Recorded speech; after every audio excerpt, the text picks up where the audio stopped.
To bari ki ji farkon zance da karshen sa duka akan soyayya.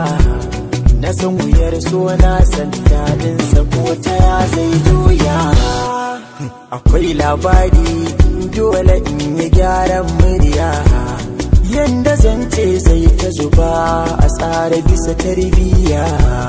Yau da gobe gonar ilahu cewa ya san ta gaba daya. Na gode Allah, na gode makagina da ka bani yar auta mai share mini hawayena. Mai bidar muradina ta yi min ba ta min barna. Da akwai gaban kauna ke zaki boye sirrina. Ni ba za na taka ba na diddiki da wuce gaskiya. Kin ji kanwata kaunar kina cikin raina, kuma ba za na daina ba har abada da ke mu zamo jini daya.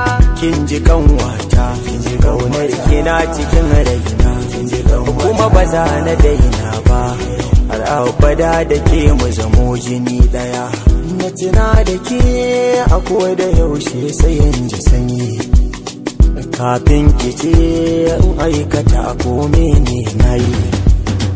Kada ki zaton wai lokaci zai zo na yi sauyi. An na san ki bara idan da so akwai daɗi, to kauna za ta dara haka. Ki kyautata na yo kauɗi, to yarda za ta wuce ka. Ki ce dukan mafarkai na ni za na so ki wuce ka. Abin da zuciya ta riko to karbi sai mu haskaka. Abin da za ki min niwa ki bani zuciya duka. Na baki tawa ni'ima duk, to je ki a adana da ka. Kin shigo ta komai na babu ke zan wahalayen mata.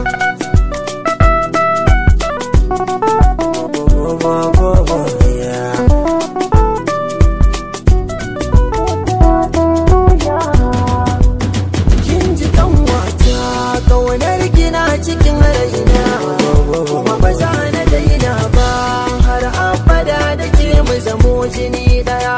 Kin ji kanwata kaunar gina cikin raina, kuma ba za na daina ba har abada da ke mu zamo jini daya.